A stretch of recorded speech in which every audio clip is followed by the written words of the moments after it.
Senhores e senhoras, boa tarde. Que a paz do Mestre Jesus possa estar em nossos corações, em nossa alma, em nosso pensamento, em nossas atitudes. Moisés, quando recebeu da própria divindade a missão de livrar o seu povo dos domínios do Egito, ele, através daquela missão, em que portava em sua mão um cajado que se transformava em cobra, sua mão, que ao mesmo tempo que ficava com a lepra, automaticamente era curada. Isso tudo eram os milagres que ele tinha de posse para poder convencer o seu povo, para partir dali, daquele domínio do Egito, para a terra prometida. E assim ele conseguiu conversar com o rei da época, nessa tentativa de tirar o seu povo daquele sofrimento. Mas o rei era difícil na queda e não queria ceder. Assim, a gente soube daquelas pragas do Egito, e a cada praga, mesmo diante daquelas dificuldades, o rei não cedia. E a cada praga que acontecia, o povo de Israel não era atingido. Já era um vestígio, uma visão que aquele povo tinha do poder de Moisés, representando, na verdade, o poder divino. Até que a última praga, aquela em que foi-se sacrificado os primogênitos do Egito e aqueles que eram de Israel, o povo de Israel, sob dominação do Egito, que marcou nas portas de sua casa com o sangue de um cordeiro, aqueles filhos não eram poupados. Diante disso, o rei concedeu então a saída desse povo. O povo saiu, depois arrependido, o rei do Egito enviou seu exército atrás do povo de Israel, a comando de Moisés. Mas nessa caminhada, Moisés conseguiu abrir o Mar Vermelho, passou pelo Mar Vermelho e o exército ficou para trás. Mais um milagre sendo visualizado pelo povo de Israel. Adiante, pelo deserto, passando fome e sede, Deus enviou o maná dos céus, em que o povo conseguiu se alimentar, e das rochas brotava a água do que o povo conseguia beber. Até o ponto em que se chegou ao Monte Sinai, Moisés deixou o povo acampado e foi subir para ter diretamente com Deus os conhecimentos que ele precisava passar para o seu povo. Mas nesse instante, nesse momento, ele passou 40 dias, 40 noites, e quando retorna, eis que ele encontra o povo adorando o bezerro de ouro. Juntaram-se aquelas moedas, juntaram-se tudo que tinha de ouro, fizeram um bezerro para adoração. Eram festas pagãs. E assim a gente percebe como o povo fica alheio às questões dos céus. De forma análoga, podemos encontrar o Mestre Jesus através das suas andanças, realizando diversos tipos de milagres na presença dos seus adeptos. E assim ele curou cegos, curou leprosos, levantou paralíticos, ressuscitou mortos, transformou água em vinho, multiplicou os pães e os peixes. Isso que relata os evangelhos, que são relatos pouquíssimos em função de tudo aquilo que Jesus fez. Mas a gente está falando de milagres. Temos ainda o comportamento do próprio Mestre Jesus diante de todas as situações, mostrando que ele realmente representava o divino. E mesmo assim, no momento do seu suplício, dos 12 apóstolos, apenas João acompanhou Maria e acompanhou Jesus naquele sofrimento. Todos os outros se evadiram. Também Judas, que partiu para o suicídio após aquele arrependimento, naquele momento fatal. E então a gente começa a observar que desde sempre as pessoas têm enorme dificuldade de aceitação do que é espiritual. Visto que estamos no mundo de provas e expiações, que estamos ainda mais ligados aos fenômenos dos instintos do que a questão da sublimidade da luz, ainda estamos arraigados à matéria. E mesmo diante de tantos fenômenos que comprovam a existência do reino de Deus ao qual o próprio Jesus sempre afirmou pertencer, meu reino não é deste mundo, mesmo assim insistimos ainda em levar a vida apenas pelo viés da materialidade, como se tudo isso que a gente vê, toca, sente fosse o suficiente e fosse tudo o que podemos abraçar aqui na vida, aqui na Terra. O Evangelho surge como um despertar do ser para essa nova vida, que na verdade não é uma nova vida, é a nossa verdadeira vida. A vida espiritual é a vida que preexiste a tudo que temos aqui, e a vida que continuará existindo após essa passagem temporária pelo planeta do qual estamos inseridos. Seria uma injustiça tremenda de Deus se nossa vida se limitasse a apenas esse momento aqui na Terra, contando alguns que passam 40 anos, outros conseguem viver mais 80, aqueles que são mais longevos possível vivem até 100 anos, 120 anos, é o recorde que a gente consegue encontrar de pessoas que vivem aqui na Terra. Mas muitos ainda assim falecem na maternidade, outros falecem com 10, 15, 20 anos. Por isso, só pela análise muito simples e simplista, a gente consegue perceber que a vida que é efêmera, passageira, e a verdadeira vida é aquela do qual Jesus nos trouxe a informação.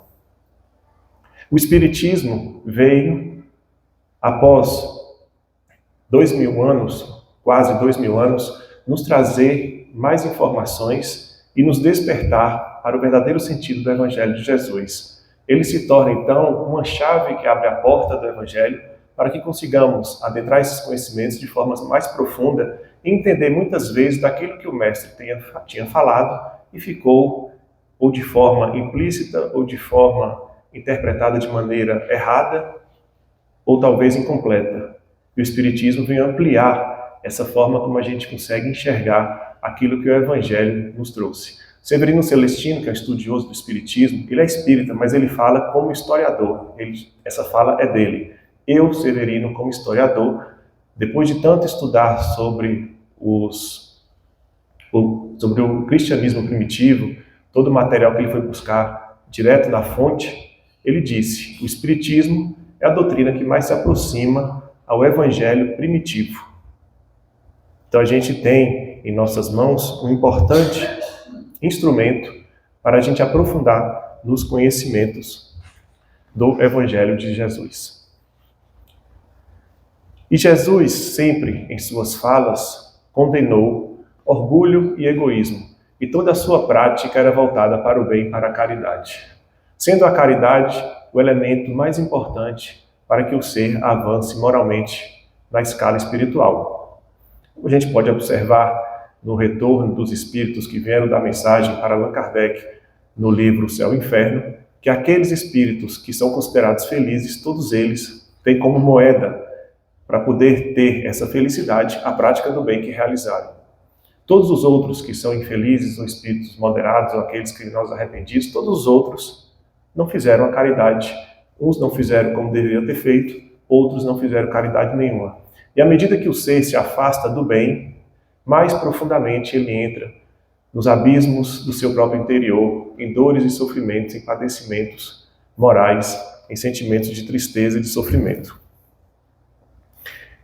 Duas palavras a gente deve considerar, dois verbos, melhor dizendo, a gente deve considerar na nossa vida aqui na Terra.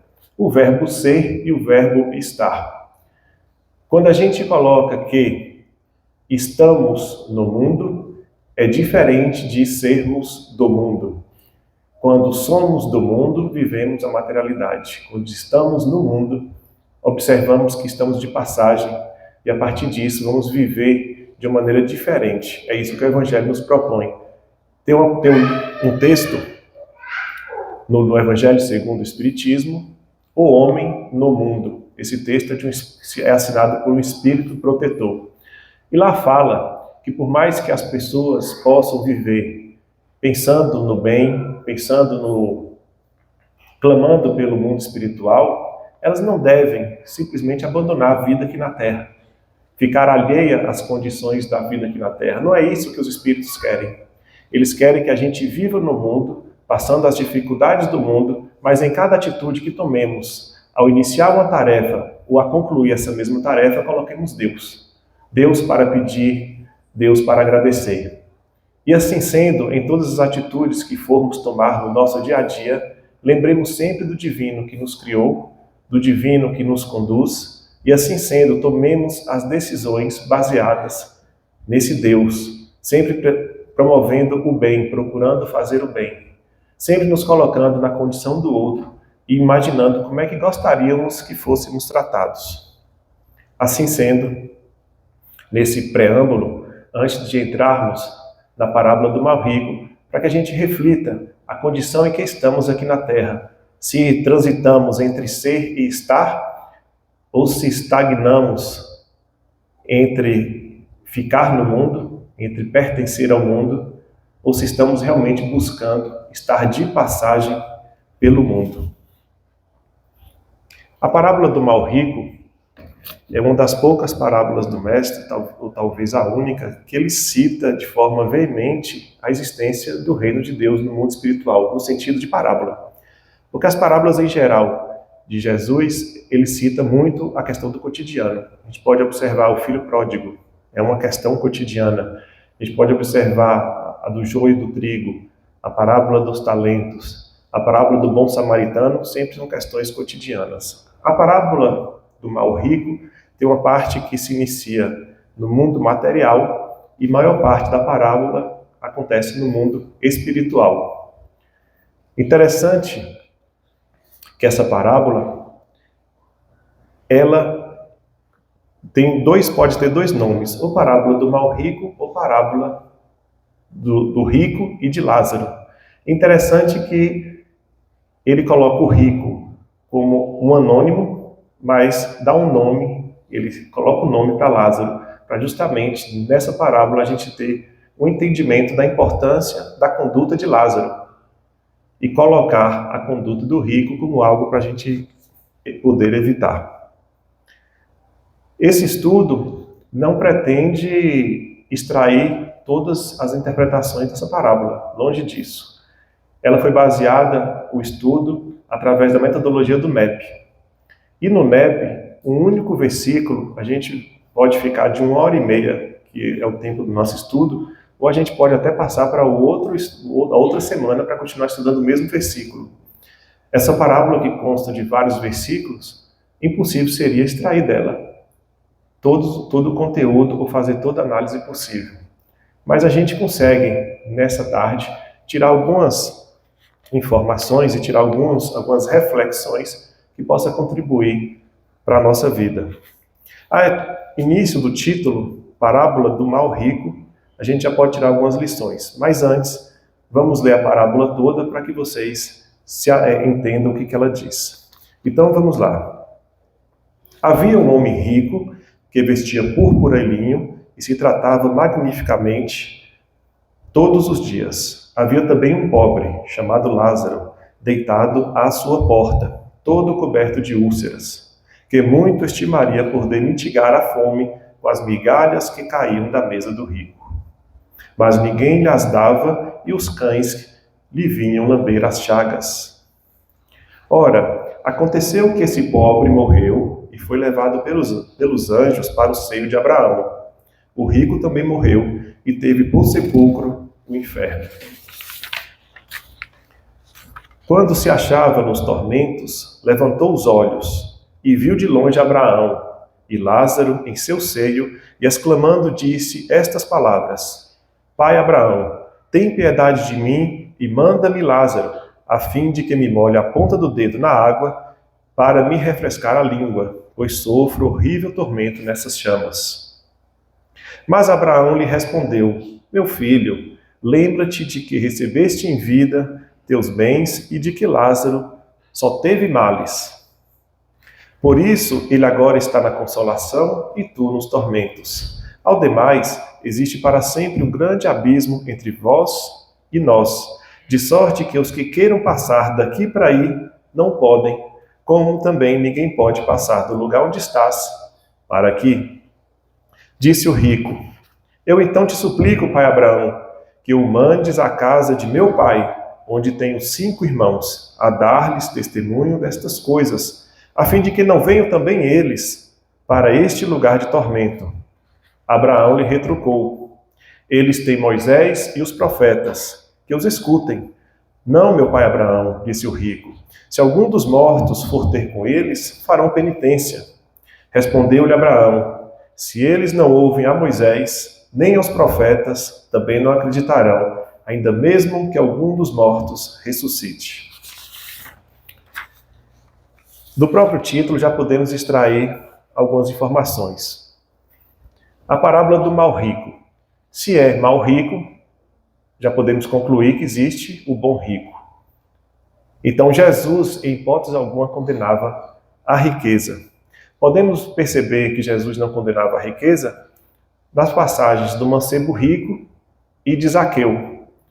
O mancebo rico, ele chegou, perguntou para o mestre o que ele poderia fazer para atingir ao reino de Deus, para chegar ao reino de Deus. E Jesus responde: seguir os mandamentos, não furtarás, não matarás, não desejar a mulher do próximo, amar ao teu próximo como a si mesmo. Fazei isso e conquistarás o reino de Deus. E o mancebo disse: eu faço isso. Eu faço isso tudo, desde a minha mocidade. Jesus então conclui: então, larga tudo o que você tem. Se você realmente quiser atingir esse reino de Deus, largue tudo o que você tem e me siga. Pronto, nesse ponto, nesse aspecto, Jesus, e o mancebo ficou triste porque ele era dono de muitas posses. A mensagem acaba.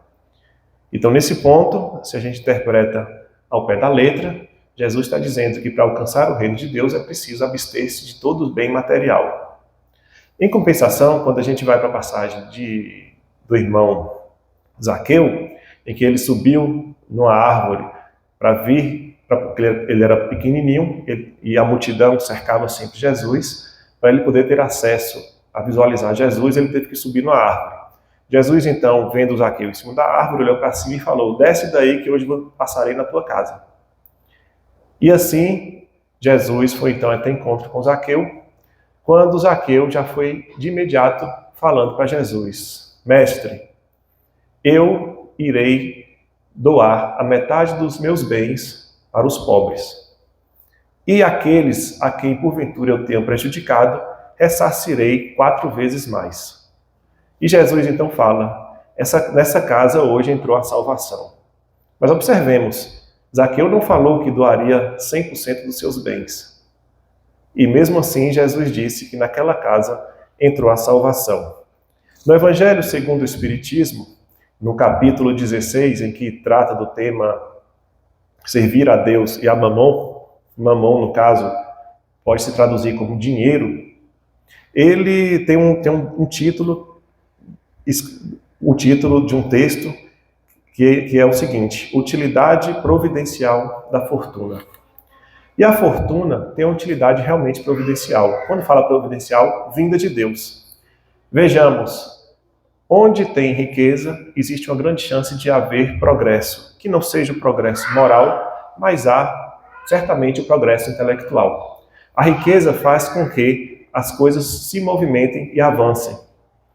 Se todos se pudesse, matematicamente, assim como está no texto, dividir todas as riquezas igualmente entre as pessoas, e essa riqueza realmente se mantivesse, acabaria-se o estímulo para o progresso. Todos estão na mesma condição.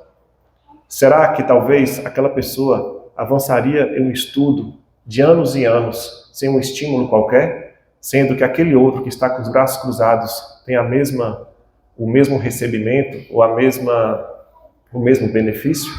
A riqueza então promove esse crescimento. Mas bem é verdade que se dividíssemos essa riqueza igualmente entre todos, pouco tempo depois voltaria-se às diferenças entre riqueza e pobreza. Lembrando que aqui não estou fazendo apologia à pobreza ou dizendo que deve existir pobres e deve existir rico. A gente está fazendo uma análise da sociedade. E quando a gente faz essa análise com viés materialista, a gente entra em vários problemas e várias situações. Mas quando a gente amplia a visão pela chave do Espiritismo, a gente percebe que a riqueza que ora está com um, amanhã pode estar com outro. Todos temos a chance, uma hora ou outra, em uma encarnação ou outra, de utilizar da riqueza para podermos fazer o bem. Porque, afinal de contas, toda a riqueza que existe no mundo não pertence aos homens. O homem está apenas de posse temporária. Toda a riqueza é oriunda de Deus. Então, essa riqueza promove, nas mãos das pessoas que querem promover, essa riqueza promove o avanço.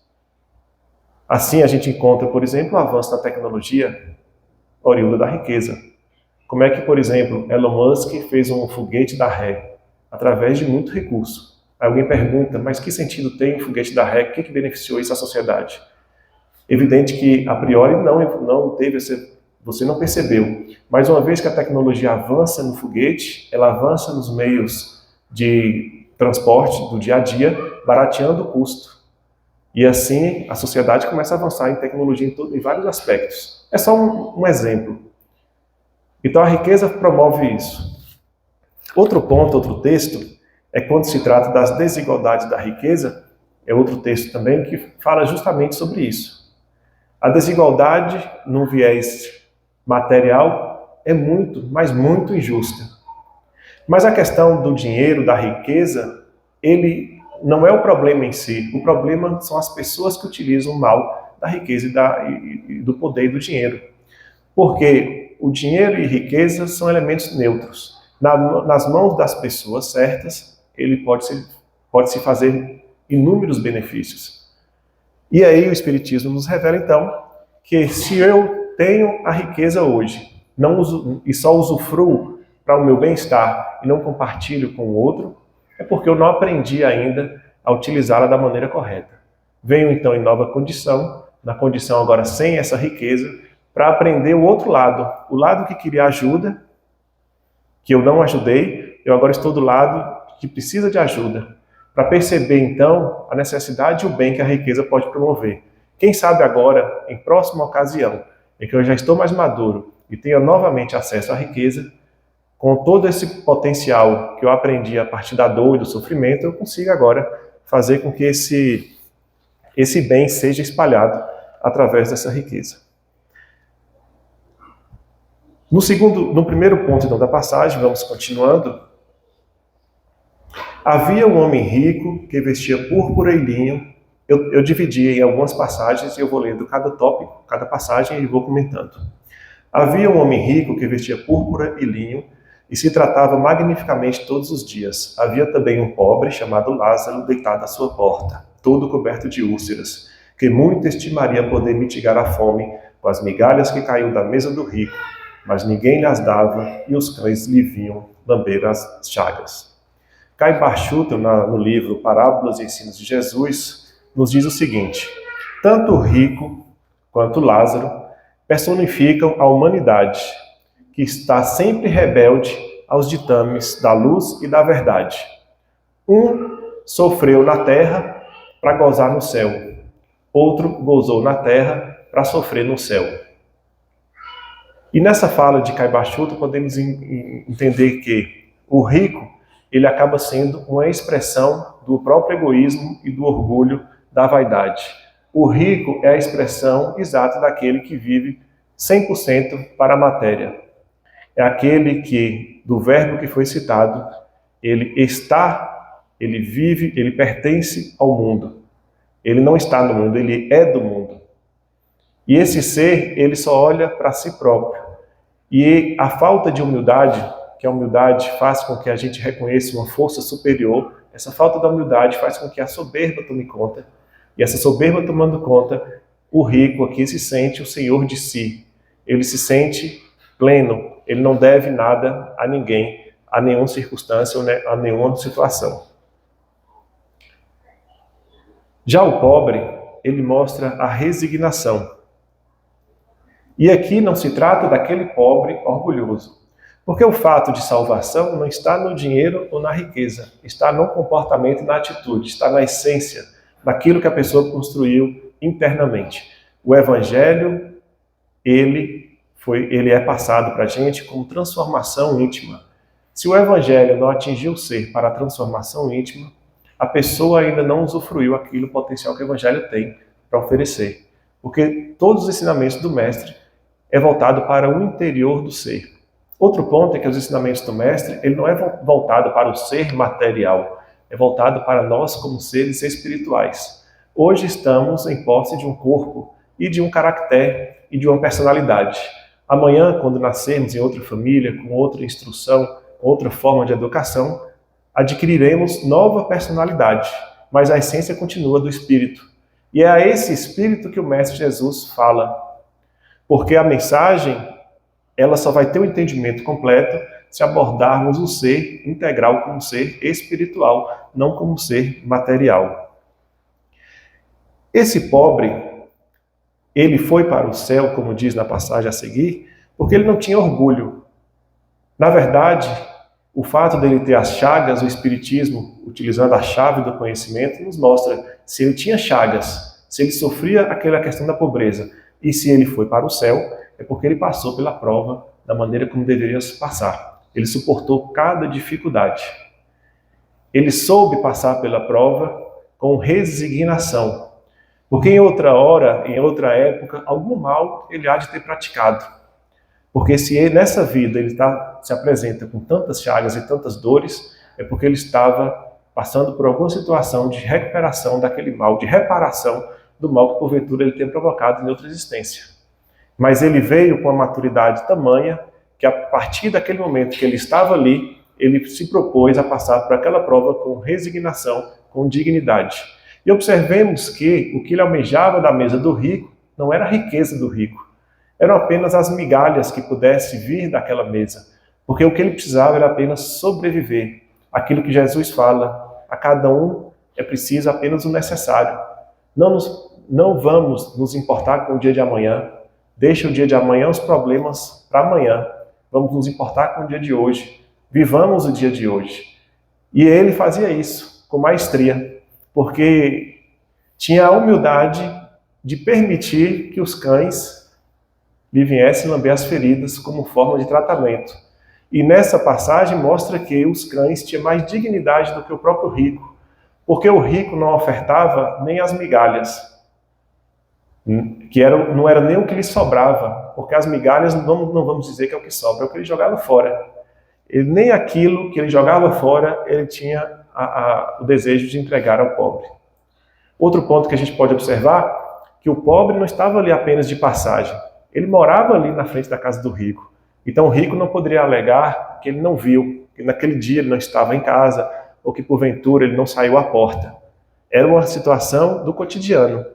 Lázaro na porta do rico, em tempo integral, uma hora o rico tinha que sair de casa, iria deparar-se com Lázaro, mas não tinha nenhum movimento de auxílio.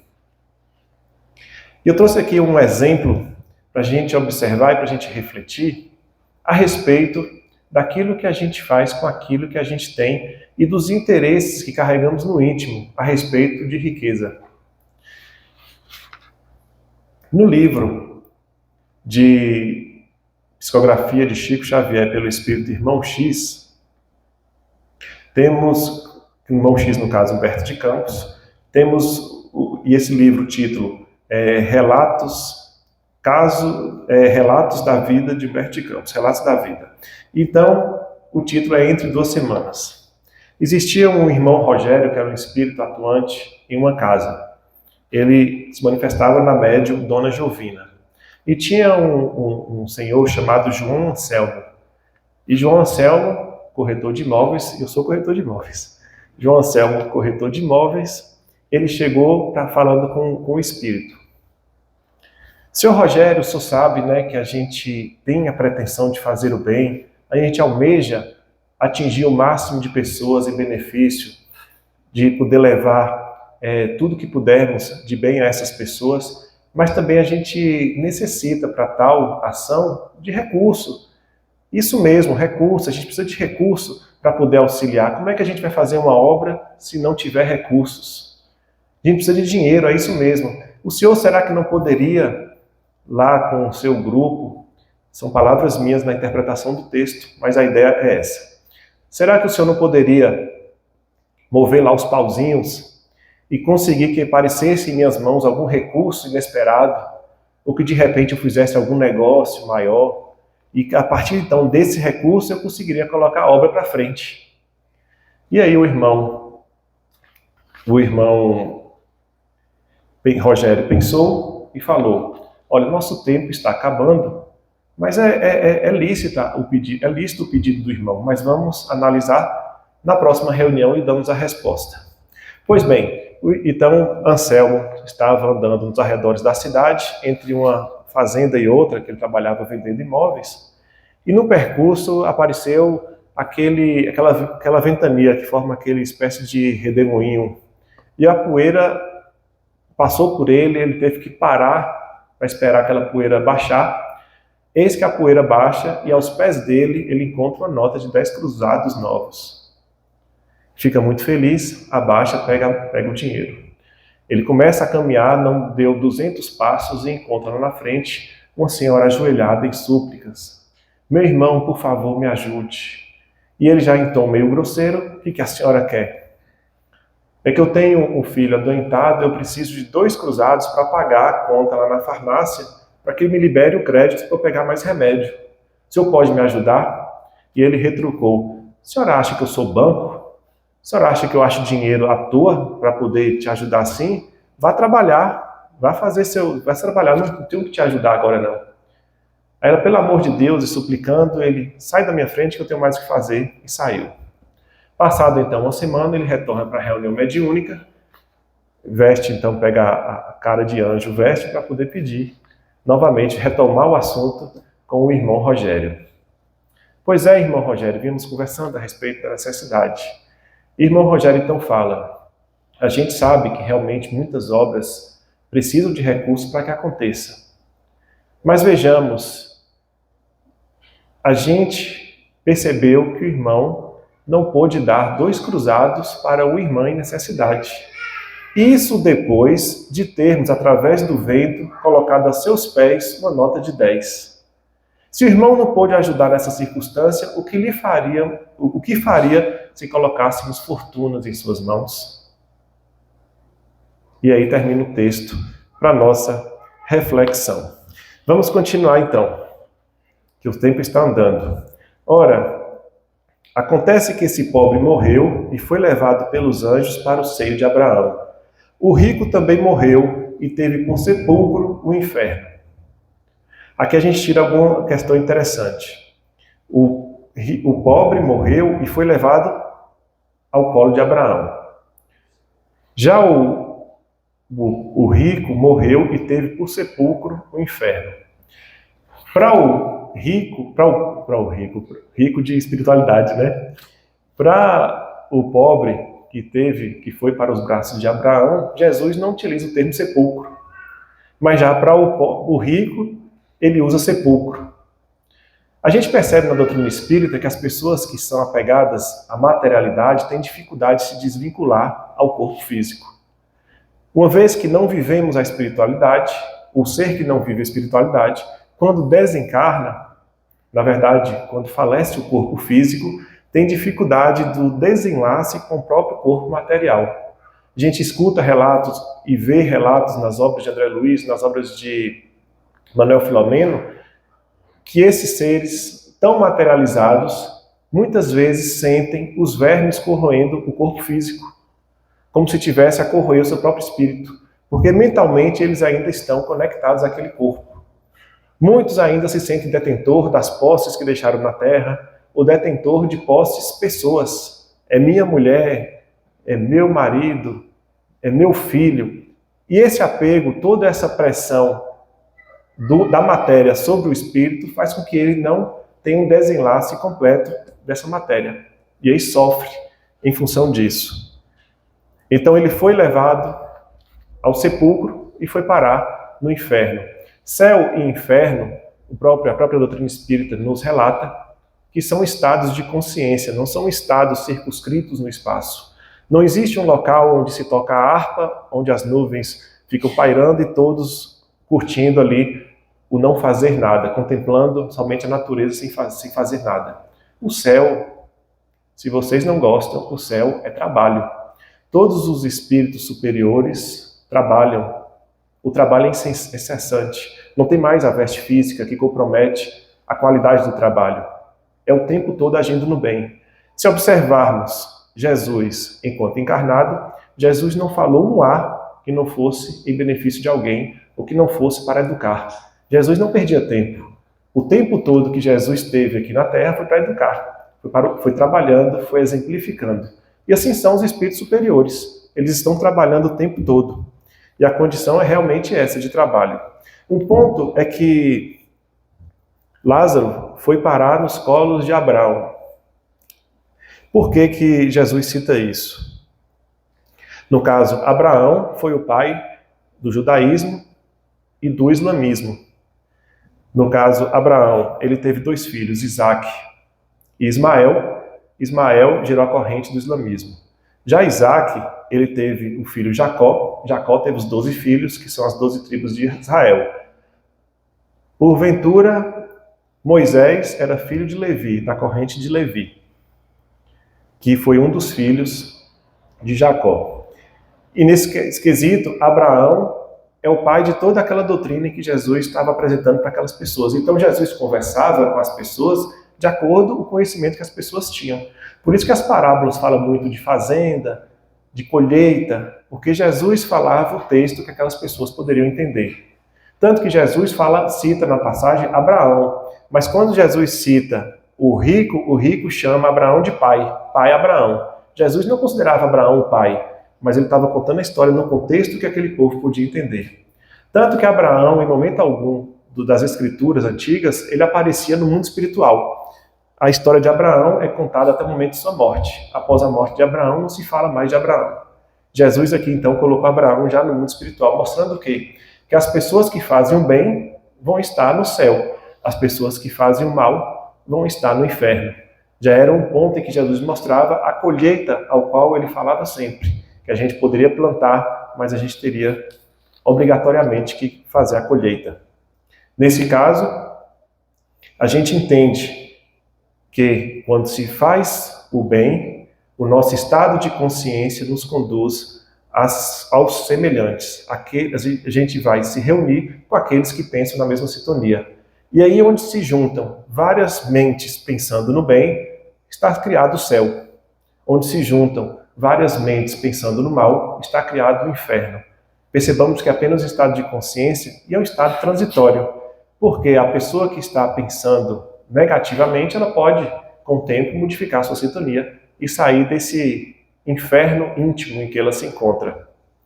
Para a gente agora ilustrar o que pode acontecer com aqueles que fazem o mal, trouxe aqui uma passagem do livro Ação e Reação, de André Luiz, Espírito, Psicografia de Chico Xavier. E essa história é interessante porque tem relação com o dinheiro, com a riqueza e com o poder. A história então narra o seguinte: existia uma fazenda em que o pai faleceu e os irmãos Clarindo, Leonel e Olímpio iriam herdar essa posse. Porém, Antônio Olímpio, ele tinha planos diferentes dos irmãos para com aquela fazenda. Ele queria promover aquela fazenda, fazê-la progredir, ganhar mais dinheiro, ter mais recursos. E os irmãos não eram necessariamente afeitos àquela mesma ideia que ele tinha. Então, com uma ideia macabra, ele acabou envenenando os irmãos, no sentido de dopando os irmãos, convidando-os para um passeio de barco no rio da fazenda, levou esse barco até a profundeza, o local mais profundo do rio, e lá ele virou o barco. Como os irmãos estavam dopados pela substância que ele tinha colocado no alimento deles, eles não conseguiram nadar e se afogaram. Olímpio saiu nadando e passou aquela situação como um acidente perante os outros. Então, para todo mundo, aquilo foi apenas um acidente. Mas na sua consciência já gritava, no momento em que ele nadava para a margem, o mal que ele tinha feito. Ele já estava com a sua consciência gritando, mas depois ele mesmo se convenceu. Mas o mal já passou, já foi feito, eu tenho agora que seguir minha vida. E assim sendo, ele herdou a fortuna da fazenda, sozinho, prosperou a fazenda, era casado com Alzira e tinha um filho chamado Luiz. A história de ação e reação acontece, no início dessa história, André Luiz indo para uma mansão, uma casa de acolhimento situado no umbral, nas zonas inferiores, em que os espíritos que lá estão inseridos são espíritos que cometeram o mal de propósito. Esses espíritos sabiam do mal que estavam cometendo e foram parar pela sintonia, pelo seu pensamento, naquelas zonas inferiores. E essa mansão ela tratava exatamente daqueles que começavam a se arrepender, então eram chamados para o interior da mansão para começar o tratamento. Quem comandava a mansão era o instrutor Druso, e tinha Silas, que era o assistente que sempre André Luiz estava acompanhando nessas tarefas. Pois então, nesse caso, nesse cenário de Antônio Olímpio, o espírito que foi resgatado, no caso foi ele, estava com a cabeça totalmente deformada, agigantada, e isso porque o nosso perispírito, que é o corpo do espírito, digamos assim, ele vai sendo plasmado de acordo com aquilo que emitimos de pensamento. Então, como ele estava com muita dor de consciência, arrependido pelo ato que ele tinha feito, ele ficou preso na própria atitude de ter feito mal, de ter matado os seus 2 irmãos, e nesse pensamento contínuo de dor, de remorso, ele acabou transformando isso para a plasticidade do perispírito, que apresentou uma cabeça disforme. Assim a história começa ali, quando eles vão investigar, e Silas convida André Luiz e o outro companheiro de estudo, Hilário, até a fazenda onde o fato aconteceu. Chegando lá, encontramos o seguinte cenário. Luiz, que já estava com volta de 40 anos, que era o filho de Antônio Olímpio, esqueci de comentar que depois de 7 anos do ocorrido, a mulher de Antônio Olímpio se suicidou em virtude da obsessão que os 2 irmãos provocaram. Os 2 irmãos no mundo espiritual estavam obsediando a todos, mas a Alzira não suportou aquela obsessão e foi parar no rio também, afogada. Pois então, quando eles chegam no cenário, os espíritos de André Luiz, Silas e Hilário chegam na fazenda, encontra Luiz totalmente transtornado. Luiz só falava de dificuldade, que a vida estava difícil, que a economia estava complicada. Entretanto, Luiz era detentor de inúmeras riquezas, o cofre abarrotado. Mas ele era um grau de suvinice tão grande, ou seja, era pão duro ao extremo, que a sua família passava dificuldades. Mas ele guardava o dinheiro a mando de quem? Dos 2 irmãos que estavam em espíritos, obsediando aquela casa, resguardando aquilo que eles tinham como detentores de posse. A fazenda, os espíritos então, dos irmãos se sentiam lesados pelo aquele outro irmão que os assassinaram, então não queria que aquele recurso que era deles, a fazenda que era deles, se perdesse. Fazia então com que Luiz, através da obsessão, tivesse essa atitude de guardar. A ponto de que, nas observações, quando Luiz adormecia, o seu espírito se deslocava poucos metros do quarto até a sala onde estava o cofre. Em espírito, ele abriu o cofre e ficava contando o dinheiro. Naquela sequência alucinada de somente ver o dinheiro, era a vida dele. E paramos a passagem por aqui, porque se vocês tiverem interesse, peguem o livro, dêem uma lida aqui para ver o resultado final. Mas é para a gente mostrar, e é importante que leiam, porque Ação e Reação tem várias histórias justamente mostrando o fato que ocorreu, por que está ocorrendo determinado fato, quando vai se investigar o motivo da pessoa estar sofrendo, identifica-se o mal que ela tenha feito no passado. E boa parte das histórias de ação e reação tem um dinheiro por trás. Boa parte tem a questão do dinheiro. Vale a pena então vocês lerem. E nesse caso, essa história que eu trouxe para vocês é para mostrar que a repercussão do mal que fazemos transborda a nós próprios e pode atingir os nossos semelhantes. No caso, Olímpio atingiu a sua esposa, os 2 irmãos de forma direta, depois atingiu a sua esposa e atingiu o seu filho. Consequentemente, seu filho era casado e tinha outro filho, atingiu a família toda. Então, o mal que a gente possa efetuar, a gente não sabe o que pode acontecer, o que ele pode se espalhar. E a cada problema que ele se expanda, é um problema que estamos adquirindo para nós mesmos. Porque em futuro, teremos que fazer o nosso resgate de todas essas questões. Seguindo que o tempo está perto de acabar. Quando se achava nos tormentos, levantou os olhos e viu de longe Abraão e Lázaro em seu seio, e exclamando disse essas palavras: Pai Abraão, tem piedade de mim, manda-me Lázaro, a fim de que molhe a ponta do dedo na água, para me refrescar a língua, pois sofro horrível tormento nestas chamas. Se Lázaro já faleceu, Como é que ele queria beber água? Porque o que ele queria não era matar a sede física, ele queria matar a sede através da consolação, através da esperança, através do perdão. Quando ele olha para cima, é o momento em que, hipoteticamente, ele já está buscando a redenção. Porque aqueles que olham para cima estão buscando a Deus. Algo já comoveu dentro de si, a dor já começou a fazer a transformação. E quando ele olha para cima, ele encontra lá Abraão e Lázaro, na condição superior, no caso, Lázaro, e ele faz esse pedido. A dor é, então, um mecanismo que faz com que aqueles que não optaram pelo amor, de voltarem para o percurso. Como temos no livro O Problema do Ser, do Destino da Dor, de Leon Denis, tem um capítulo voltado só para isso, para a dor, ele fala que a dor é uma forma de burilamento. É como um artista que pega uma pedra bruta, e digamos, aquela pedra bruta somos nós.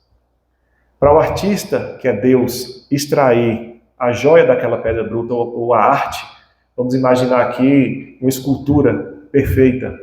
Para extrair aquela escultura, é preciso então utilizar os instrumentos. Se nós não vamos pelo amor, o instrumento vai ser o quê? Do artista. Vai ser uma ponteira, digamos, e uma marreta para poder ir quebrando aquela pedra bruta.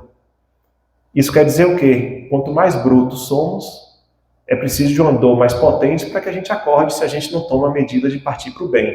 Se a gente caminha para o caminho, se a gente vai para o caminho do mal, vai precisar de uma dor uma pancada mais forte. Mas à medida que o artista vai chegando, extraindo a obra-prima dele, ele vai precisando de instrumentos mais delicados para poder extrair as curvas, delinear o rosto, o nariz, o olho, e assim sendo, o ser está ficando mais sutil, as dores vão diminuindo, as ferramentas de dor, se ele comete erro, vão diminuindo. Mas à medida que vamos avançando, a gente vai voltando mais o pensamento para o amor e fugindo desse recurso da dor. Outro ponto que a gente pode observar é que quando descobrimos algo errado que fizemos, nós temos o recurso do remorso ou do arrependimento. E qual a diferença entre ambos? Segundo Jonas de Ângeles, o remorso é algo instantâneo. Quando a gente faz algo de errado, a gente tem um remorso. Já o arrependimento requer tempo de reflexão para você perceber aquele erro que você cometeu e, de repente, buscar a reparação. E é outro aspecto de diferença. Quem se arrepende tende a buscar a reparação.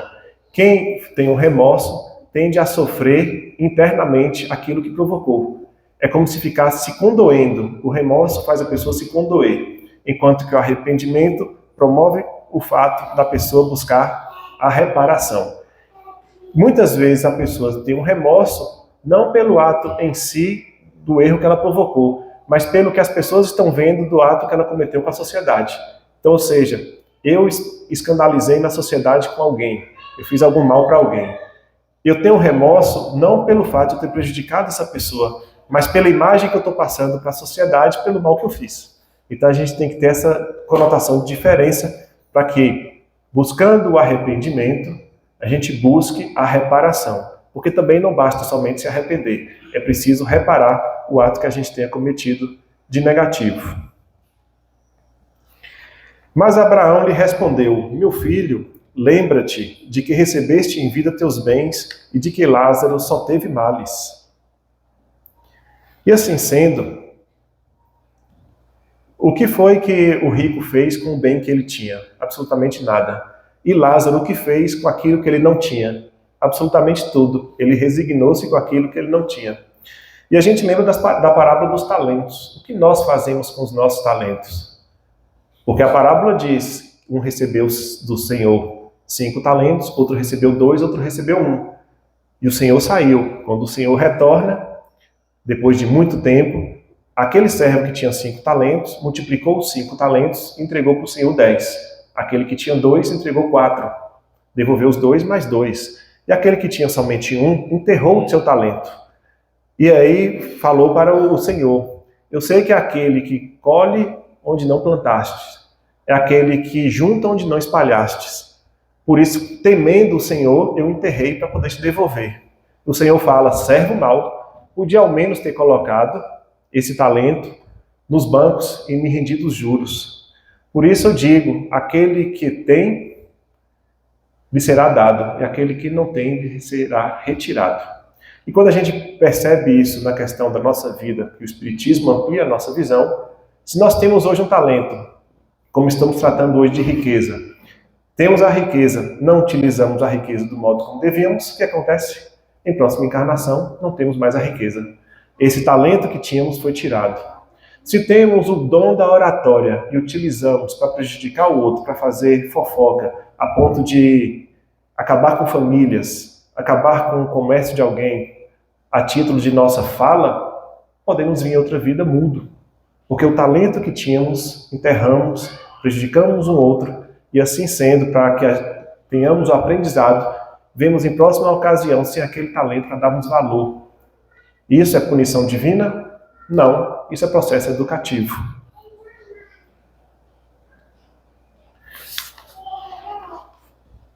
Por isso, ele agora está na consolação e tu nos tormentos. Ao demais, existe para sempre o grande abismo entre nós e vós, de sorte que os que queiram passar daqui para aí não podem, como também ninguém pode passar do lugar que está para aqui. O progresso não dá saltos. Para que a gente alcance o mundo espiritual avançado, é preciso trabalho, é preciso ação, é preciso atitude. Se a gente está ainda envoltos no orgulho, no egoísmo, são as chagas que devemos eliminar internamente, vamos então estar conectados com aqueles que pensam igualmente. Para isso é preciso que voltemos os nossos pensamentos para a atitude do trabalho. É preciso a gente colocar o Evangelho para dentro de nós. Quando fala colocar o Evangelho para dentro de nós, é aquilo que eu já citei aqui em outra oportunidade, que Alcione fala, que é do livro Renúncia, que Alcione fala, para a gente poder entender o Evangelho, a gente passa pelos processos de conhecer, depois a gente passa pelo processo de meditar, a gente sente e finalmente a gente vivencia. Se a gente fica apenas no viés do conhecimento e não pratica, pelo contrário, a gente está ganhando mais débitos, porque a quem muito é dado, mais será cobrado. Então, se você sabe e você não executa, você teve a chance de executar, não fez, você teve o conhecimento e não praticou. É preciso, então, que a gente coloque as palavras do Evangelho não como algo distante, mas como algo do nosso cotidiano, assim como a mensagem do homem no mundo. Tudo que vamos fazer, tudo que formos fazer, coloquemos Deus na frente. Assim, evitaremos, de determinado tipo de ação, prejudicar o próximo. Porque se eu estou colocando Deus em cada atitude, se eu for fazer algo de negativo, a própria prece que eu faço em benefício daquilo que eu quero agir, vai me indicar que eu estou fazendo, que eu estou programando fazer algo errado. Acende o alerta, a gente não faz. O próprio pensamento, antes de agir em Deus, nos beneficia no sentido de caminharmos a passos firmes. Nós nos encontramos sempre onde nós vibramos, que é a questão do céu e inferno, e a gente também observa no nosso meio espírita, tanto em obras como no céu e inferno que já foi citado, como aqui nessa casa a gente recebe algumas mensagens de espíritos que já se foram e a gente percebe o quantos se arrependem de não ter feito mais. Chega no mundo espiritual, pensa falando, poxa, me arrependi eu podia ter feito mais, podia ter estudado mais, podia ter trabalhado mais. Esse arrependimento surge daquelas consciências um pouquinho mais maduras, que já sabiam o que deveria ter sido feito, mas por alguma certa questão, seja por preguiça, seja por outras questões quaisquer, deixa de fazer, deixa de executar o bem. E quando chega no mundo espiritual e se depara com a realidade, que é a realidade da própria consciência, bate o arrependimento. E a gente pode evitar isso, porque informação a gente tem. E essa informação que o rico estava querendo e que teve a seguinte resposta. Disse o rico: então eu te suplico, pai Abraão, que eu mandes à casa de meu pai, onde tenho 5 irmãos, a dar-lhes testemunho destas coisas, a fim de que não venham também eles para este lugar de tormento. Abraão lhe retrucou: eles têm Moisés e os profetas que os escutem. Não, meu pai Abraão, disse o rico, se algum dos mortos for ter com eles, farão penitência. Respondeu-lhe Abraão: se eles não ouvem Moisés nem os profetas, também não acreditarão, ainda mesmo que algum dos mortos ressuscite. E olha só que interessante. No filme de José de Arigon, que ele recebeu do Dr. Fritz, a gente pode observar no filme quantas pessoas foram tratadas por José de Arigó. Era o espírito do Dr. Fritz manifestava em José de Arigó, ele ia com um canivete enferrujado, enfiava no olho das pessoas e curava a catarata. Cortava a barriga, tirava um apêndice com problema. Cortava as costas, tirava um tumor cancerígeno. E quantas pessoas foram curadas? Inúmeras pessoas foram curadas. E quantas se converteram à questão da espiritualização? Eu não digo nem espiritismo, eu digo a espiritualização, a viver plenamente espiritualizados. Assim como o paralítico de Cafarnaum, que foi curado, segundo Amélia Rodrigues, ele foi comemorar a cura de ter levantado, estava paralítico há muito tempo, ter levantado, ele foi comemorar a cura no bar. No tempo não chamava bar, era taverna, não sei, mas ele foi comemorar no bar. Ou seja, teve uma cura diante do próprio mestre e o espiritual não adentrou em sua alma. Mesmo com aquela prova cabal de que o mundo espiritual existe, porque o próprio mestre fez a cura em cima dele, de algo que não tinha cura no mundo. E ele teve a cura e mesmo assim foi comemorar no bar. E no Livro dos Espíritos temos a seguinte questão, na questão 629. Por que a verdade não esteve sempre ao alcance de todos? A resposta: é necessário que cada coisa venha a seu tempo. A verdade é como a luz. É preciso que nos habituemos pouco a pouco, pois de outra maneira nos ofuscaria. Bem da verdade, a humanidade nunca teve tanto conhecimento, nunca teve tanto acesso. A gente tem acesso a tudo que a gente pensar. Então, acesso à espiritualização a gente tem. Se a gente for no YouTube aqui agora e digitar palestra, de Divaldo Franco, palestra de Chico Xavier, que também não era palestra, mas tem as falas dele. Se a gente digitar outras tantas pessoas que fazem palestra, a gente vai encontrar um número gigante de assuntos. Livros, temos vários. Se de repente você vai falar, não tenho condição de comprar um livro, na internet tem vários livros gratuitos do Espiritismo. Deixo aqui, por exemplo, Biblioteca Virtual Espírita. Entre lá que vocês vão ver vários livros em PDF. Então, acesso a gente tem. Mas por que será que a gente não introjeta essa verdade? Por que será que a gente ainda vive como se a gente pertencesse realmente ao mundo e não estivéssemos apenas de passagem? Porque, a bem da verdade, nada nos pertence, nem o nosso próprio corpo nos pertence. Muitos, nessa passagem, ele pede ele pede a Abraão, o rico pede a Abraão, que vá até os seus, justamente para comunicar, para dizer, não faça isso, senão vocês vão parar no inferno. Mas a resposta de Abraão parece um tanto fria, a princípio parece um tanto fria. Por que Abraão não enviou, então, logo Lázaro para poder informar? Bem, por uma questão simples. Os profetas são os médiuns. Todos que se manifestaram pelos profetas são os espíritos. Se o médium, no caso o profeta Moisés, que é muito bem conhecido, principalmente entre o povo judeu, não era ouvido, o médium Moisés não era ouvido, por que a família ouviria um espírito que não era conhecido, o espírito de Lázaro, através de um médium que não tinha tanta expressão? Seria um trabalho inútil. E espírito não trabalha em trabalho inútil. Espírito avançado dedica seu tempo a trabalhos úteis. Eles não perdem tempo em trabalhos inúteis. Outro ponto. A dor do rico já era um momento de redenção do próprio rico. Porque quando fala, por exemplo, lá no começo, de molhar a ponta dos dedos e refrescar, a própria dor estava fazendo a movimentação interna de que ele precisava para mudar as suas posturas, para mudar o seu entendimento da vida. E é um processo individual.